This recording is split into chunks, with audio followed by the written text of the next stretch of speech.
റിസെൻമെൻറ്റിൻ്റെ ഒരു ലിസ്റ്റ് നമ്മൾ തയ്യാറാക്കുന്നതിനുള്ള പ്രധാന കാരണം നമ്മുടെ നെഗറ്റീവ് ഫീലിങ്സിനെ മാറ്റിക്കളഞ്ഞുകൊണ്ട് ഒരു പോസിറ്റീവ് ചേഞ്ചസിന് വേണ്ടിയിട്ടാണ്.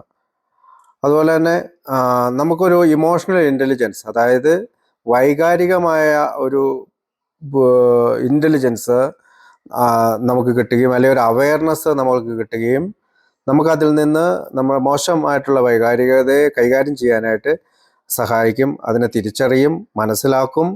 നമുക്ക് അതിനെ കൈകാര്യം ചെയ്യാനായിട്ട് പലപ്പോഴും പല ഡിഫിക്കൽട്ട് സിറ്റുവേഷൻസിൽ നമുക്ക് കൈകാര്യം ചെയ്യാനായിട്ട് നമുക്ക് സഹായിക്കും. അതുപോലെ തന്നെ നമ്മളെ റിലാപ്സ് പ്രിവെൻഷൻ പ്രോഗ്രാം എന്നാണ് എ പറയുന്നത്. അപ്പോൾ എയിലെ ഒരു റിലാപ്സ് പ്രിവെൻഷൻ പ്രോഗ്രാമിൻ്റെ ഭാഗം തന്നെയാണ് 4th സ്റ്റെപ്പ്. അപ്പോൾ 4ാമത്തെ പടി നമ്മളെ മറ്റൊരു തരത്തിൽ സഹായിക്കുന്നത് ഒരു ഡിസിഷൻ എടുക്കാനുള്ള ഉത്തരവാദിത്വം നമുക്ക് എടുക്കാൻ സാധിക്കും. അതുപോലെ തന്നെ ആ എടുത്ത ഡിസിഷൻസിലുണ്ടാകുന്ന തീരുമാനങ്ങളിലുണ്ടാകുന്ന കോൺസിക്വൻസസിനെ ഫേസ് ചെയ്യാനായിട്ടുള്ള ഒരു ധൈര്യവും നമുക്കുണ്ടാകും.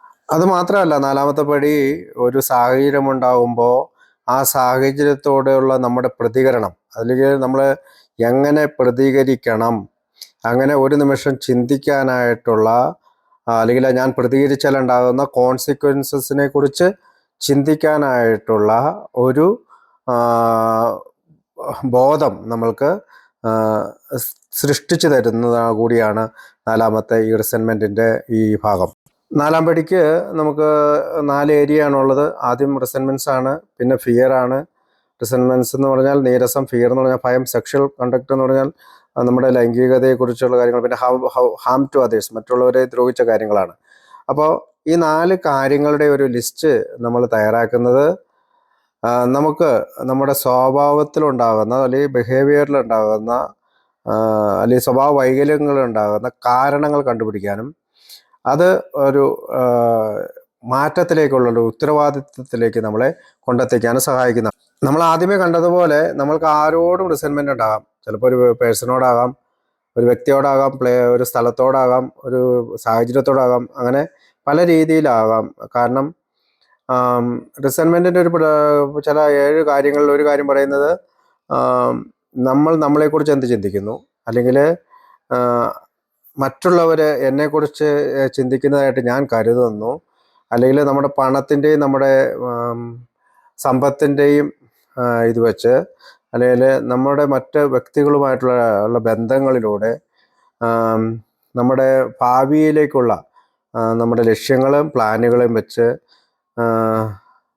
അതുപോലെ നമ്മുടെ സുരക്ഷിത ബോധത്തെക്കുറിച്ചുള്ള, അല്ലെങ്കിൽ നമ്മുടെ പേഴ്സണൽ വെൽബീയിങ് എന്ന് പറയുന്നത് നമുക്ക് നമ്മുടേതായ മെറ്റീരിയൽ തിങ്ങിലേക്കുള്ള ആശ്രയത്വം, ഈ കാര്യങ്ങളൊക്കെ വെച്ചുകൊണ്ടാണ് നമ്മൾ റിസെൻമെൻറ്റിനെ കുറിച്ച് ചിന്തിക്കുക. ഇപ്പോൾ റിസെൻമെൻറ്റിനെ സംബന്ധിച്ചിടത്തോളം ആദ്യത്തെ കാര്യമാണ്, അല്ലെങ്കിൽ സ്റ്റെപ്പ് 4 അല്ലെങ്കിൽ 4ാമത്തെ പടിയിൽ നമ്മൾ തയ്യാറാക്കുന്ന ആദ്യത്തെ ലിസ്റ്റാണ് റിസെൻമെൻറ്റിൻ്റെ ലിസ്റ്റ്. കാരണം നമ്മൾ അവിടെ എഴുതുന്നുണ്ട്, നമ്മൾ ആദ്യം കണ്ട പോലെ പീപ്പിൾ, പ്ലേസ് ആൻഡ് തിങ്സ്, ആരൊക്കെ, പീപ്പിൾ, ഇൻസ്റ്റിറ്റ്യൂഷൻസ്, പ്രിൻസിപ്പിൾസ്, ഈ 3 കാര്യങ്ങളിലും നമ്മളവിടെ ലിസ്റ്റ് ചെയ്യുന്നുണ്ട്. അതെന്തുകൊണ്ട് എന്നെ ദേഷ്യവാനാക്കി എന്നുള്ളത് 2ാമത്തെ കോളത്തിൽ നമ്മൾ ചെയ്യും.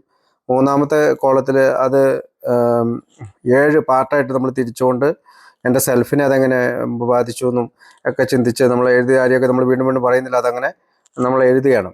അപ്പോൾ അവസാന കോളത്തിൽ നമ്മൾ എന്താണ് നമ്മൾ ആ റോള് ചെയ്തത്, അവിടെ എനിക്കുണ്ടായ പ്രശ്നം എന്തായിരുന്നു കണ്ടുപിടിച്ചുകൊണ്ട് നമുക്ക് ആ കോളം പൂർത്തിയാക്കാനായിട്ട് സാധിക്കും.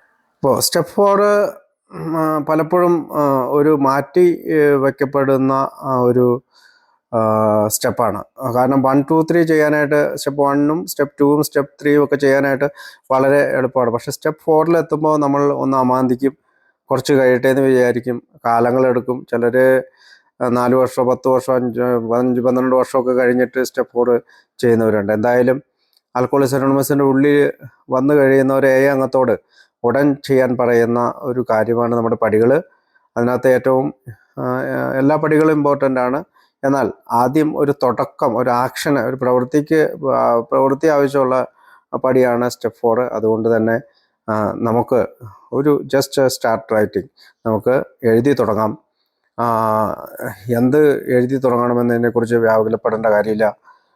നമുക്ക് എന്തെങ്കിലും ആരോടെങ്കിലും വിരോധമുള്ള ഒരു കാര്യങ്ങൾ ഒരു പേപ്പറും പേനയും എടുത്ത് എഴുതി തുടങ്ങുമ്പോൾ ഒരു ഹോണസ്റ്റായിട്ട് സത്യസന്ധമായിട്ട്, കാരണം നമുക്കറിയാം സത്യസന്ധത ഇല്ലെങ്കിൽ ഇതുകൊണ്ട് യാതൊരു പ്രയോജനം ഉണ്ടാകില്ല. കാരണം 4-ാം പടിയിൽ സത്യസന്ധത കാണിച്ചാലാണ് നമുക്ക് 5-ാം പടിയിൽ നമുക്ക് സ്പോൺസറോട് ഇത് കൃത്യമായിട്ട് പറയാൻ സാധിക്കുള്ളൂ.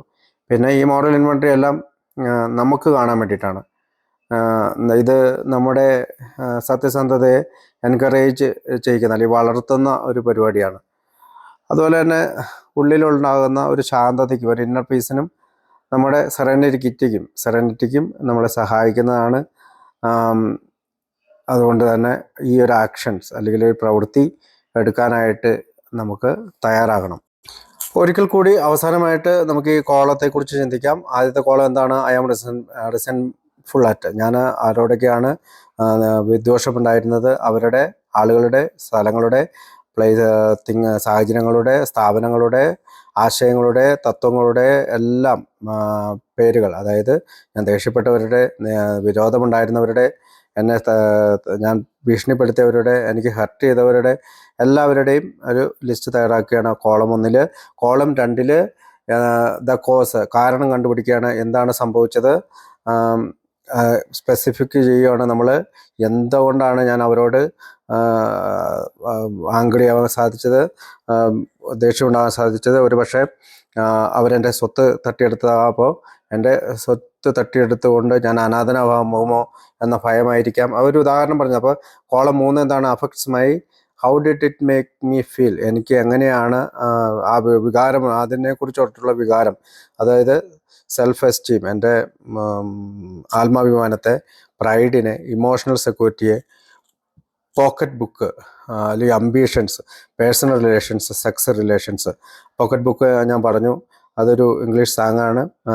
നമ്മുടെ പണം അല്ലെങ്കിൽ നമുക്കുണ്ടാകുന്ന അസറ്റ് അല്ലെങ്കിൽ ആധാരമൊക്കെ സൂക്ഷിച്ചു വയ്ക്കുന്ന ഒരു ബാഗിനെയാണ് പോക്കറ്റ് ബുക്ക് എന്ന് കൂട്ടിയാൽ മതി. അത് ആ ഭാഗത്തെയൊക്കെ ബാധിച്ചോ എന്നുള്ളതാണ് ഇത്. അപ്പോൾ ആത്മാഭിമാനത്തെ ബാധിച്ചോ, എൻ്റെ വൈകാരികമായിട്ടുള്ള സുരക്ഷിതത്തെ ബാധിച്ചോ, എൻ്റെ സ്വത്തുക്കളെ ബാധിച്ചോ, എൻ്റെ അംബീഷനെ ബാധിച്ചോ, പേഴ്സണൽ എൻ്റെ വ്യക്തിപരമായ ബന്ധങ്ങളെ ബാധിച്ചോ, എൻ്റെ സെക്സ് റിലേഷനെ ബാധിച്ചോ? ഇതാണ് 3-ാമത്തെ കോളം എഴുതുന്നത്. 4-ാമത്തെ കോളം എന്താണ്? ഞാൻ where was I to blame, where was my responsibility in this relationship. ഈ ബന്ധത്തിൽ എൻ്റെ ഉത്തരവാദിത്വം എന്താണ്? എനിക്ക് അത് what might I have done instead. ഇത് ചെയ്യാതെ എനിക്ക് മറ്റെന്താണ് ചെയ്യാൻ കഴിയുമായിരുന്നത്? എൻ്റെ തെറ്റെന്താണ്? ഞാൻ ഡിസ്ഹോണസ്റ്റ് ആയിരുന്നോ, സെൽഫിഷ് ആയിരുന്നോ, അതായത് സത്യസന്ധനല്ലായിരുന്നോ, ഞാൻ സ്വാർത്ഥനായിരുന്നോ, ഞാൻ സ്വാർത്ഥതയിൽ മറ്റുള്ളവരെ പരിഗണിക്കാത്തവനായിരുന്നു, ഇങ്ങനെയുള്ള കാര്യങ്ങൾ. അപ്പം 1, 2, 3, 4 കോളം എഴുതി നമുക്ക് ഉണ്ടാക്കാം. 3 കോളമാണ് ബിഗ് ബുക്കിൽ പറഞ്ഞിരിക്കുന്നത്. ഞാൻ കഴിഞ്ഞ പ്രാവശ്യം പറഞ്ഞാൽ നമ്മൾ ഒരു കോളം കൂടി കൂട്ടിച്ചേർത്തിരുന്നു പ്രയറിന് വേണ്ടിയിട്ട്. അപ്പോൾ ഇങ്ങനെ ഒരു കോളത്തിലൂടെയാണ് നമ്മൾ റിസെൻമെൻറ്റ് പോകുക. വളരെ എളുപ്പമാണ്. ഞാനതൊരു ചിലപ്പോൾ നമ്മൾ 1 മണിക്കൂർ, 1 മണിക്കൂർ, 1.5 മണിക്കൂറൊക്കെ ഇരുന്നിങ്ങനെ സംസാരിക്കുമെങ്കിലും റിസെൻമെൻറ്റിൻ്റെ ഒരു അതുമല്ല, ഈ 4 എണ്ണം resentment, fears, sex conduct, harm done to അതേഴ്സൊക്കെ നമ്മൾ എഴുതി തുടങ്ങി കഴിഞ്ഞാൽ കുറച്ച് സമയം എടുക്കുമെങ്കിലും വളരെ എളുപ്പത്തിൽ ചെയ്ത് തീർക്കാവുന്ന ഒരു പടിയാണ് 4-ാമത്തെ പടി.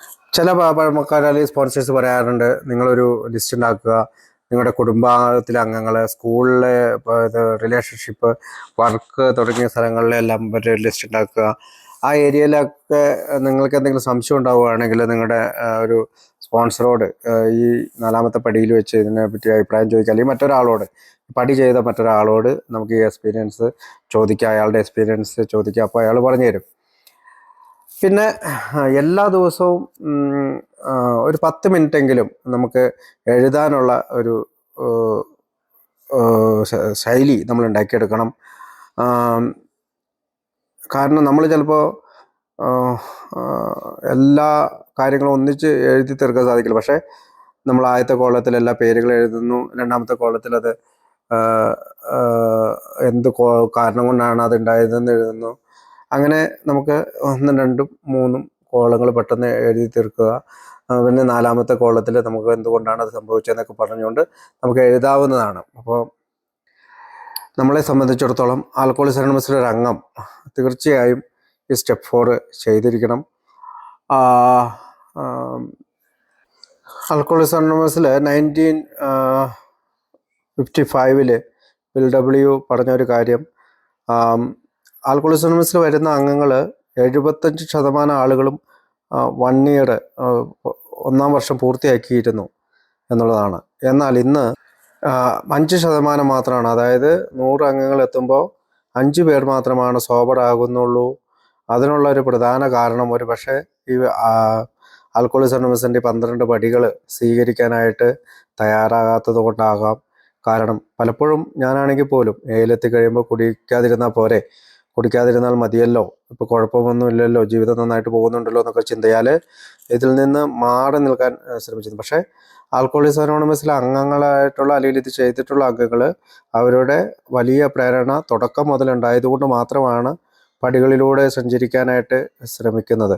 ചിലപ്പോഴെല്ലാം നമ്മളിൽ പഴമക്കാർ പോലും ചില ദിവസങ്ങളിൽ നമുക്കറിയാം അയാൾ വളരെ ദേഷ്യപ്പെട്ടു അല്ലെങ്കിൽ അയാൾ വല്ലതും പറഞ്ഞു എന്നൊക്കെ പറയുമ്പോൾ അന്നത്തെ ദിവസം അയാൾ പടിയിൽ നിന്ന് പുറത്തായി എന്നുള്ളത് മാത്രമേ ഉള്ളൂ അർത്ഥം. അല്ലാതെ അയാൾ ആജീവനാന്തം പടി ചെയ്യാത്ത ആളാണെന്നോ അയാൾ ആജീവനാന്തം പടിയെക്കുറിച്ച് പറയാത്ത ആളോ അറിയാത്ത ആളാണെന്നോ അല്ല.